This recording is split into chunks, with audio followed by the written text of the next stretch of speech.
भारतीय संस्कृतीतील अजरामर महाकाव्य असलेल्या रामायण आणि महाभारतातील नायिकांच्या अंतर्मनाचा वेध घेणारा गुज मनीचे हा संशोधनाधारित आणि प्रयोगशील नाट्यप्रयोग बुधवारी पनवेलमध्ये उत्साहात संपन्न झाला.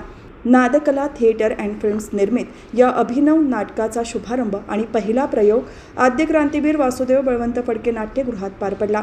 माजी खासदार लोकनेते रामशेठ ठाकूर यांच्या अमृत महोत्सवी वर्षानिमित्त या विशेष कार्यक्रमाचे आयोजन करण्यात आले होते, ज्याला रसिक प्रेक्षकांचा उत्स्फूर्त प्रतिसाद लाभला. या नाट्यप्रयोगाची मूळ संकल्पना डॉक्टर मेघा किरीट यांची असून लेखन आणि दिग्दर्शन साक्षी परांजपे यांनी केले आहे, तर प्रिया सावंत या प्रयोगाच्या सहनिर्मात्या आहेत. रामायण आणि महाभारतातील चिरंतन नायिकांचे विचार, त्यांच्या भावना आणि त्यांचे अंतर्मन आजच्या काळाशी सुसंगत पद्धतीने या प्रयोगातून अत्यंत प्रभावीपणे मांडण्यात आले. हा प्रयोग केवळ मनोरंजनापुरता मर्यादित नसून एक सखोल संशोधनावर आधारित नाट्यकृती असल्याने प्रयोगापूर्वीच रसिक प्रेक्षकांमध्ये मोठी उत्सुकता निर्माण झाली होती.